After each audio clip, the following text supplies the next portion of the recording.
And therefore, we're one of the first publications of the replications of Lovas's study from 1987.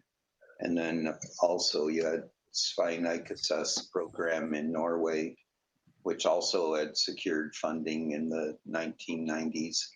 And Mila Dickens' program out in Modesto, California had secured funding. And then actually two programs in Modesto, because of the advocacy of parents there, had secured funding. Jane Howard's program also there. So those were the first early publications of high quality intensive early intervention as a result of the NIMH study that was funding research into whether anybody could replicate what Lovas had published in 1987. Right. Yeah, I love that we're having this conversation because there's some weaving to do about the history of ABA and the definition of outcomes for ABA and what Lovas set off to do. And then as we have become more informed with our data and information, the concept of what an optimal outcome for an individual with autism might be. And, you know, Lovas's study sort of highlighted this false dichotomy of the differences between an optimal outcome being 53% of those individuals being indistinguishable from their peers, right? After X number of hours per week for an average of 3 to 5 years in early intervention. You know, that was one way of looking at what ABA as a treatment could do for individuals who were diagnosed with autism. But that was 50 years ago, 60 years ago at this point, right? And so now we're thinking about outcomes differently and understanding neurodiversity differently, and are changing the way that we are thinking about ABA as a treatment differently. And so, you know, the reason I wanted to get up at 5 o'clock in the morning and talk about sleep issues is because every single parent that I have ever interviewed when they come into a clinic, into one of my clinics, beyond can you get him to communicate better? And I say him because statistically it was more boys than girls. Beyond can you get him to communicate better, the next three questions they always asked were, can you get him to eat more foods, more than 5 foods, whatever it was? Can you toilet train him? And can you get him to sleep better, right? And so those three issues, eat, sleep, and potty, I called them, ESP issues, turned out to be the biggest 3 quality of life issues for most individuals, most families coming to me for early intervention and even into school age and beyond, of what optimal outcomes might look like for individuals who might be impacted by autism. What's been your experience with those 3 issues, eat, sleep, and potty? Yeah, I love that that's what you're focused in on, because I always think about that as the self-care realm being the realm that when you're talking to new graduate students in ABA, that doesn't seem sexy. That's what we want to do is the psychodynamic person-to-person treatment and have the big breakthrough like in the movie Ordinary People, and do all the things that really feel like real psychology or behavior analysis. But the nuts and bolts for most families is self-care, and that's what they're faced with. That's what they're doing all day long with their children without relief. And a lot of what we do when we're providing a comprehensive program is giving the parents a bit of a break from those constant demands. Amen. I mean, yeah, it's so basic to all of us, right? What you eat, how you sleep, and your ability to process the foods and whatnot that you eat. So eat, sleep, and potty is just basic to all of our own self-care. It's sort of a monument to how we're going to be able to establish the groundwork to move forward in the world, period. But I mean, I should preface all this talk about sleep by first saying that one of the tenets of our science and our treatments and our care in the autism space is to only select goals that are pertinent to the families or to the individuals themselves. So if sleep is not an issue for you or for your family, then this podcast or this talk about changing these things is not directed towards you. But for the multitude of families who are impacted by sleep disruption, I want to talk about all the different ways that sleep can be interwoven with autism symptoms and the symptom burden, if you will, of that diagnosis for individuals and families. So, first of all, there are issues between sleep disorders and sleep behavior.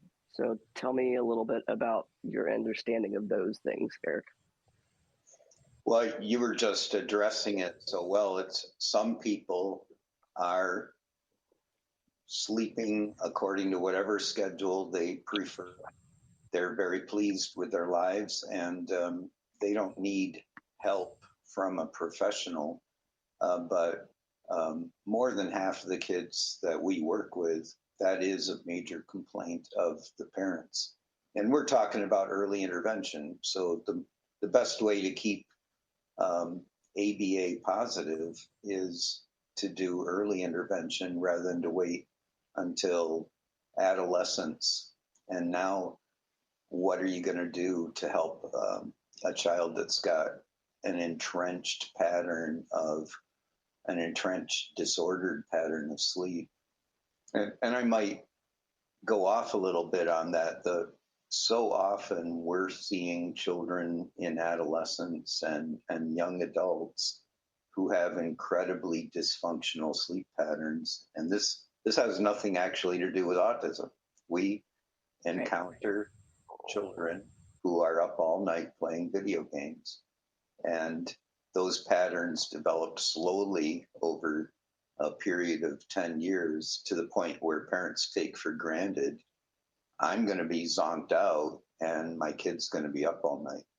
And while they're going to school, the problem is kind of masked because school copes with kids that can't pay attention, that are groggy, that are ornery because they've been up all night and now somebody's had to drag them out of bed and get them on the bus, and they're in school and maybe they're even dozing, but school can accommodate any challenge you might have. But now what's going to happen when that child goes off, and again, I'm not even talking about autism yet, that child now goes off to college or goes off to independent work, social life, and they're still used to being up all night and sleeping during the day. What are they able to get a job and keep that job? Are they able to get to classes and learn from their college experience?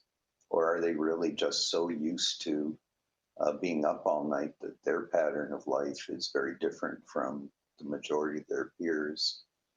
And about autism, there's this obvious, more persistent, perseverative pattern of behavior that's really hard to break. Whereas for you and I, it was ridiculously easy to learn to just get to bed on time, which I'm saying with a big smile. Yeah, that has not been the case in my entire life.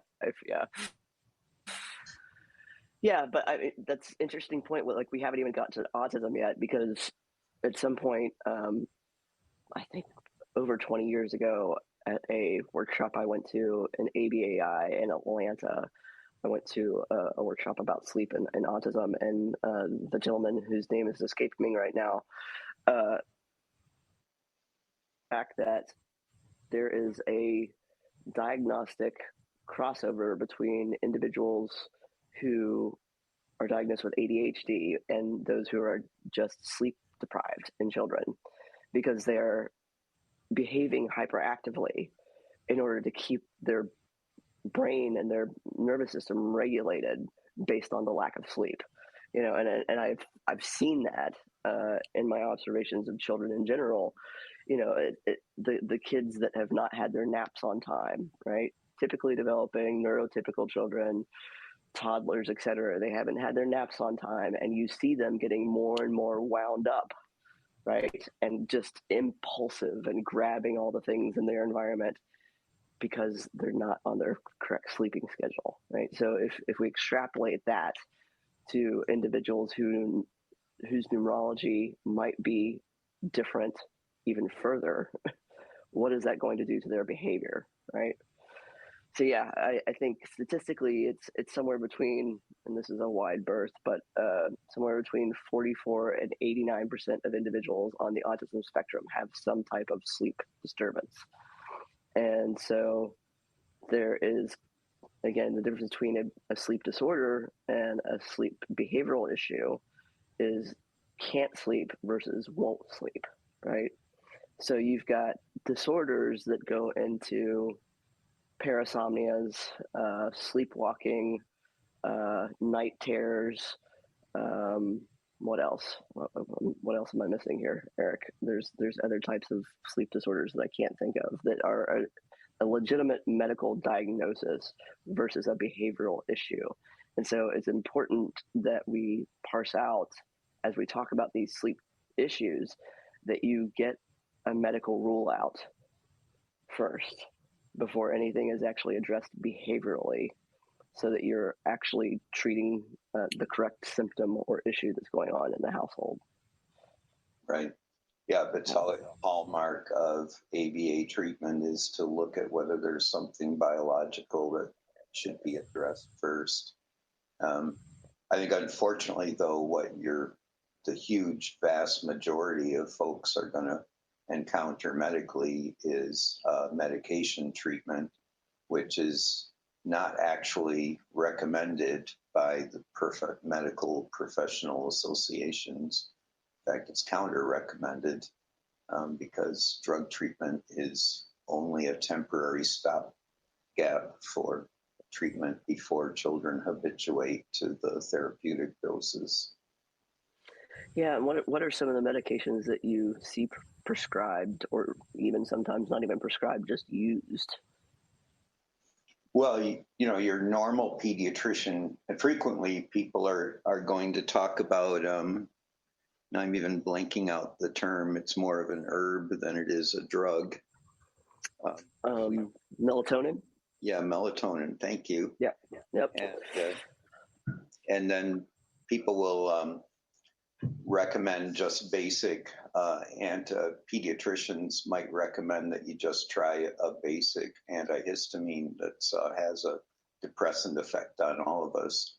And then you've got your real sedatives, which, again, parents who are desperate, and when you were trying to think of different psychiatric labels for sleep disorders, some parents are desperate for relief just because they're having real behavioral issues with a child's sleep. So twice in the past 10 years, a major complaint brought to us from a family was, my child's fixated on stuffing the toilet and flushing the toilet, and we've literally had to replace our ceiling because our upstairs bathroom flooded and we were asleep. And wake up in the morning and you need a new ceiling. So the problems children get into, we all know about how challenging it is to come up with a lock for your house that your 4-year-old child can't figure out how to defeat. And then they're out bolting, and the neighbors are finding your child sleeping on their doorstep in the morning.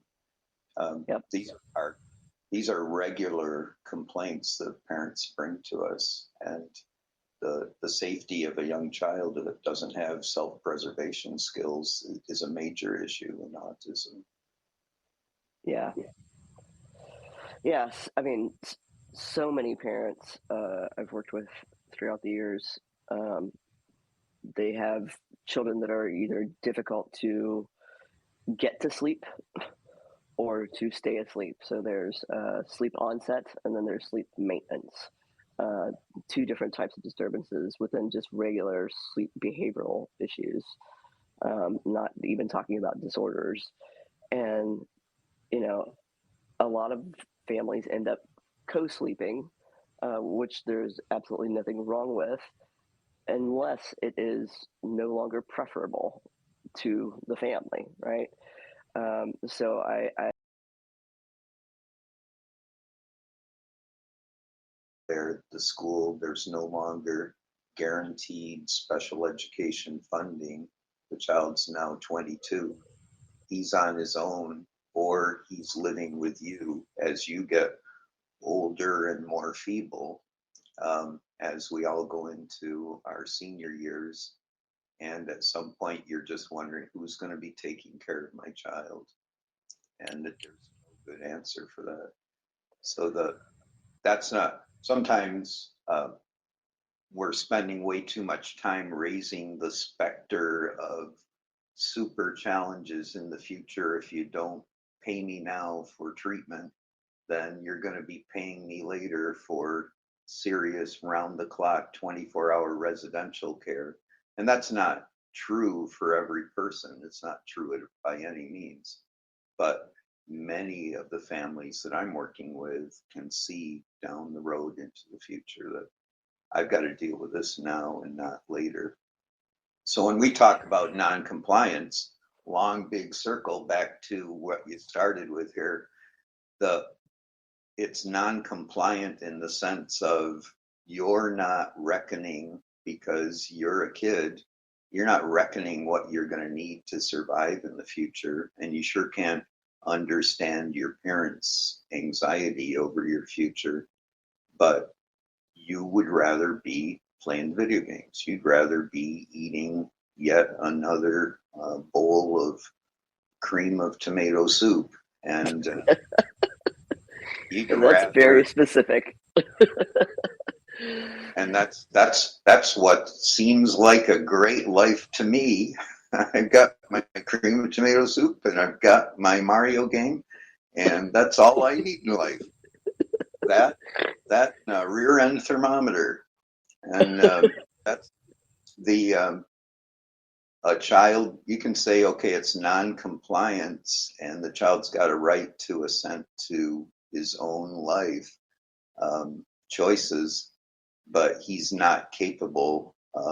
The child that I want to be working with is not capable of deciding what's a positive life course I need to be following for my own safety and quality of life as an adult. And the parents are not, by and large. It's kind of funny that we're worried about compassionate care and assent in the field today, because parents have always been giving kids compassionate accommodation for the kids' challenges. And it's pretty much normally, as we implement anything in the realm of compliance, it's pretty much normally we have higher standards for what a parent needs to be as far as parenting their child than the parents themselves have. They're much more able to just give the child a pass.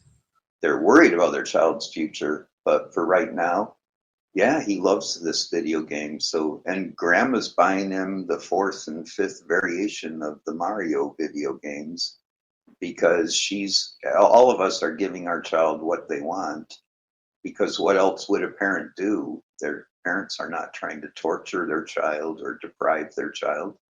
They want they want to make their kids happy, and he's into Mario, so he's got a room full of Mario. And we start talking about, yeah, but where's the future going?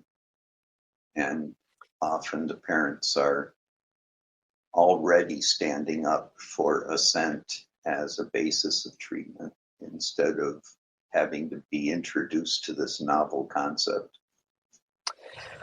Yeah, absolutely. And I want to point out too, just for the listeners, like we're talking about the families that have the ability to send their child to a school that is going to be able to deal with their sleep deprived behavior, and that is a level of privilege on its own.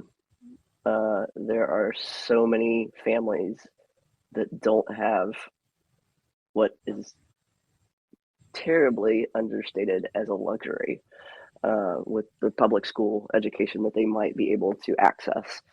I'm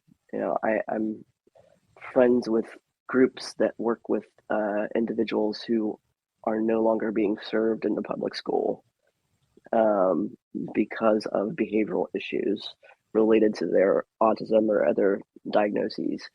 And so, again, just the level of stress that sleep disorders and the impact that it has on human beings is just incredible. I think I used to know particular statistics around what sleep deprivation does, in even in terms of major disasters like Chernobyl, the Exxon Valdez, the Challenger explosion.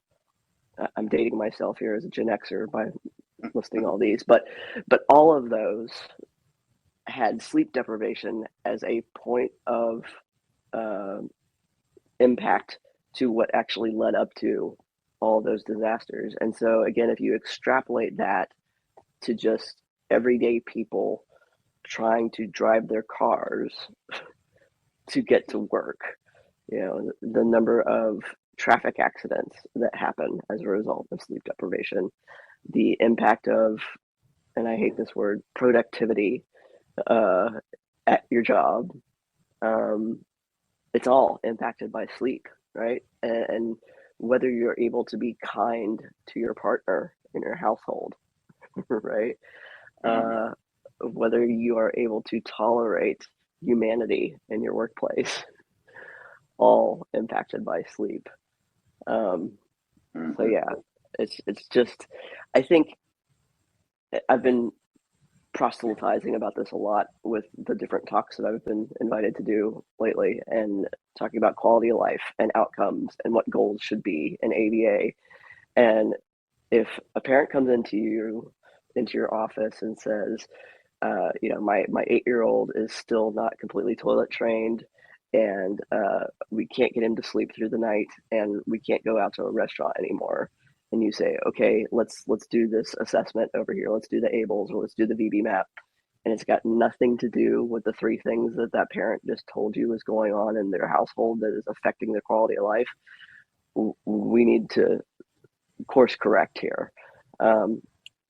Very much so, there could be criteria-based objectives related to getting to those goals within those different assessment or criteria-based assessment tools, but you've got to make sure that your medically necessary goals are directly related to the socially valid quality of life issue that this parent just came in and talked to you about, and how is it related to that person's actual diagnosis of autism and their symptom impact, so that you can tie the whole thing together. And medical necessity is also another buzz term in our industry right now, because it's a very complicated construct to try to reach in terms of being in compliance with different funding sources that you may be accessing in order to provide care, right? What are some of your shortcuts for making sure that these sleep goals are actually tied to medically necessary care in your work? Well, as you're alluding to, the parents are aware that that's an issue in their lives, but they may not recognize that this is a bona fide treatment goal. And in fact, that over the years of developing secure funding streams for the families to get medically necessary treatment, Um, it's always been a battle, even just to get the substantial numbers of hours necessary to really turn the corner with a child. And literally, 20 years ago, I remember that was a major issue of the prior authorization reviewers that we had in Minnesota. Was they didn't think that we should work on a sleep schedule. Literally, in the denial for coverage, one of the reasons for the denial was we don't think children should have a goal of sleeping 10 hours a day. So that's why, again, in the handout that I put together, all these different sources of medical professionals specifying, yeah, kids at that age, 10 hours a day of sleep is what's the recommended schedule, what's normal and natural. And this child who's up all night, that's an aberrant behavior pattern, and it's going to cause them trouble. What we want to do is make sure that we're able to deliver the regular throughout the week programming and evening programming to really help those parents get their child back to what they need. So the parents are aware that they have a sleep problem, but are they really thinking, oh, I'm going to have these therapists come in the evening and run a sleep program with us? Neither the funders nor often our young colleagues nor the families are thinking that it's even something to be addressed until someone like you can relate it for them. Yeah, I mean, there's operational challenges around addressing sleep issues because so many of our provider groups are a brick and mortar that operates between 8 and 6 p.m., right? And so there is the logistical challenge of trying to help families actually address sleep issues in vivo in their households at nighttime, and that may not be a reality or realistic operational goal for some providers or provider groups. I think that there's an opportunity to have this conversation about how ABA might be able to shift some of that treatment focus, especially given the open doors with telehealth practices and how we might be able to be in the living room or the bedroom to coach families through some of the sleep challenges using technology moving forward. So beyond just the practice methods that we can employ in day to day and daytime, I think there's a conversation we can have about some innovation around providing those types of supports through technology. I think that would be really helpful to a lot of folks because, yeah, I mean, I have struggled with sleep issues all of my life, right? And when you are tired and as the time you are supposed to go to sleep approaches, there's a level of desperation that I think sort of falls on you as the night gets darker. That I think it would be hugely helpful for a lot of families, especially single parents raising children, to have that bug in the ear of a professional that is able to say, okay, just take a pause, just slow down. Here's what's happening. Here's what we're going to do. I think that would be a great way to support people moving forward. Well, when we're talking about training a sleep program, we're pretty much, for any child that's going to be presenting a challenge to us, we're pretty much designing an hour-long nighttime routine to gradually move the child into readiness to go to bed and stay in bed and actually fall asleep. So you're starting off way ahead of bedtime. To us, bedtime's an hour earlier. We need to make sure we've already interrupted the overactive schedule of the child, gotten the other self-care needs out of the way, started relaxing activities, and all this is training the child to follow a daily schedule that they're not used to following. So it's a lot of pre-training work, just establishing that hour of calming down and getting ready for bed, and then following through with a child that's going to have trouble with it, following through with an intensive schedule of reinforcement for staying in their bed for the next hour until they finally fall asleep out of boredom. So it's a 2 hour routine, an hour ahead and an hour after. And I'm just using the word hour loosely here, which requires a lot of coaching for parents, because for parents, it's really a self-control skill. And for parents that have 3 other kids and a dog that got to go walk,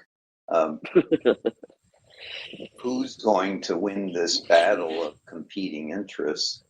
And having, as you said, in the modern world of telehealth, having the ability to prompt them through directly through the schedule and provide social reinforcement for sticking with the schedule is super helpful. And it used to be, and even in my handout, I say, okay, time for a pizza party, and we're coming over.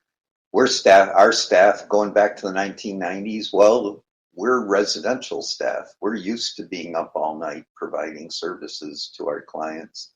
So it's not a big ask for our BTs to go have a pizza party until midnight with a family, because they're used to working overnight shifts. But today, we don't really have staff that are expecting to work in the evenings, but telehealth is an easy compromise there. Interestingly, as I allude to challenges with funding, now we're in a phase where, with the public health emergency going away, everybody's talking about whether they'll keep funding telehealth. And so, okay, well, take the modern tool out of our toolbox and then still expect us to provide effective care to children. Yeah, that would be a disaster, I think, to take that away, because that's innovation, right? Like, we have started to iterate what care looks like using that new modern tool. And if you take that away, it disrupts so much continuity of care. That would be disastrous for a lot of families, right? Especially families in rural settings that were finally able to access care, uh, that they weren't able to do so based on geography in the first place.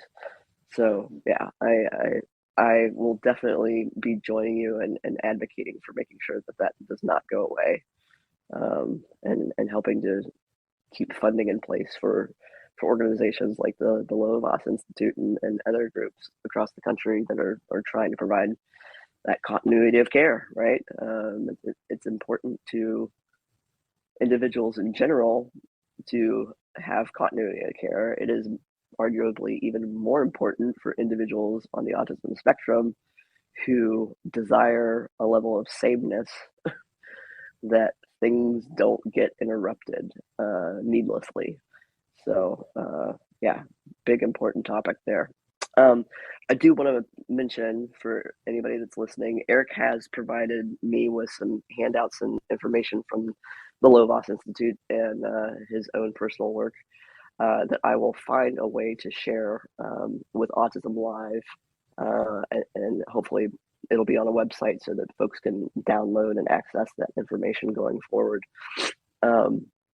So I put something in the private chat here, but I don't think that I have a way to actually drop something in the public chat that I'm aware of, regarding just the website spectrumnews.org. Has a nice overview of sleep problems and autism explained, that I think is really helpful. That just gives some basic statistics about the intersection of autism, neurodiversity, and sleep, and why individuals with autism might have issues with sleep. You know, it's I think it says something, 80% of autistic preschoolers have disrupted sleep of some sort. It takes them an average of 11 minutes longer than typical people to fall asleep. So just basic statistics that might help you understand what's going on and why do individuals with autism have difficulty sleeping. It's not just they have autism, which is so often the answer from less educated pediatricians, etc. Everything gets explained under this umbrella of, oh, it's because they have autism. It might actually have more to do with additional diagnoses that are known or unknown to the child and the family that could include gastrointestinal issues, right? Could include ADHD is often a comorbid diagnosis with individuals on the autism spectrum, and anxiety, right? I think my neurodivergent, less profoundly affected individuals on the autism spectrum are fantastic overthinkers. And so, left to your own devices alone in a dark room, the ability to think yourself into a rabbit hole and keep yourself overstimulated by that thinking is a superpower of some sort. And so, yeah, there's a multitude of reasons that your person with autism might have sleep difficulties, sensory issues with autism are common overlaps, right? So you could have a light sensitivity that is making it difficult for you to shut off your brain and go to sleep. Whatever noise is going on in the next room could be enough to keep the chatter going and keep your brain going. What is that perfume the person in the next room has going on could be enough to keep the brain going, right? So considering all those sensory sensitivities could be an issue. And so again, even for people without autism, there are sleep hygiene recommendations out there that talk about the optimal temperature to keep a room. And again, this is privileged thinking. Not everybody can do all these things, but there are, I think 67 degrees is sort of the optimal temperature. Having some kind of white noise that will mask other non-repetitive noise outside the room would be helpful. Having blackout curtains is helpful for people with light sensitivity. But again, to your point, having a solid routine that is a signal to everybody in the household, sleep is coming, sleep is impending, here comes the SD of sleep. That is going to be part of that sleep hygiene routine that will really help individuals have a better shot at a good night's routine or a good night's sleep. Listen to me, sleep deprivation. Anyway, going into the household. I don't know if there's any messages from the audience, thoughts, dedications, requests. Have we put you back to sleep? I don't know if anybody's listening. Eric, do you have additional thoughts there?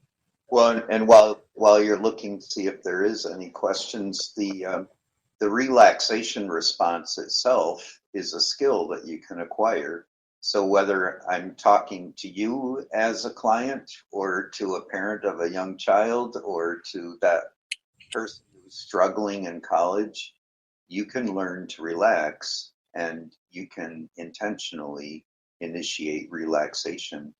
And when you're up at night worried about everything you need to do, you haven't been doing all semester, you can initiate your relaxation response and then all of a sudden find yourself waking up in the morning because you're so successful at it. And it's not a trick. It's not something that's pie in the sky. It's an easy skill to learn because all you're doing is practicing lying there and doing nothing and having a mental device that interferes with all the aberrant thoughts that are causing your anxiety.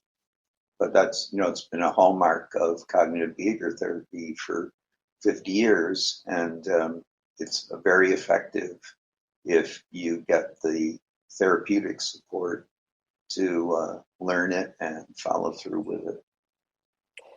Yeah, it conjures up one of my catchphrases, which is "behavior analyst, heal thyself." Right? It's it is something that is in literature, right? There is a tried and true method based on CBT that we can all try to employ. I know the military has used that technique to teach soldiers to be able to sleep in unimaginable circumstances, right? So yeah, more on that next time we all get together at the crack of dawn to talk about sleep issues. We do have a question here. All right, it says, "How do we help the adult who doesn't want to be helped? What can I, as a mom, do to set them up for a good night's sleep?" All right, boy, we've sort of been talking about this. Eric's really hit on this a lot because unlike previous generations, the level of access to dopamine providing screens is at an all-time high, right? And so whereas my parents were lucky enough to be able to say you can't have a phone in your room and there's only one TV in the house and it's downstairs and not in your bedroom, now we have children, adolescents, and adults all who have screens available to them at all times everywhere. Eric, you wanna hit that refrain one more time before we run out of space? Well, working with adults, it's really where the issue of assent is a major part of the therapeutic approach. So it's not just an ethical issue, but it's I need to work mutually with this adult to have a common set of goals. And if I can, without knowing anything about the challenges you might be facing, the person that's written into us, um, we would be sitting down and identifying what are your adult person's needs in life and desires, and implement an assent-based intervention that they're eager to go along with because you're really nailing their own personal motivations. And we can learn to practice, as I was saying a second ago, we can learn to practice relaxation. It's not this horrible, painful activity. It doesn't require a lot of effort to just lie there. And if we're strategic about meeting the person where they are in life, we can develop a relaxation skill that they can embrace and get so good at that they can follow through with the proper cues in the middle of the night. Yeah, caller in. I would just tell you, talk with you about potentially drafting a behavioral contract between you and the adult, this sort of a quid pro quo. If you do this for me, I'll do this for you. I think that's a good way to get buy-in from both parties. I want to thank Eric for joining me so early this morning and talking about sleep. And I want to thank Autism Live for having us both take over for this hour for the podcast-a-thon. Again, you can look both Eric and I up on social media. We're not hard to find. Would love to continue to engage with any of you about sleep and quality of life. And I hope this podcast helps get you to sleep. And I think I'll look here in the private chat and see if we're about to be shifted into the new hour of podcast-a-thon. I'm Mandy Ralston, and I hope you were able to enjoy the next hour. I think we have a total of 16, 18 more hours of the podcast is ongoing. I'm not sure, but so much good information here. Really impressed by what Shannon, Penrod, and Traven have put together here. So thank you all.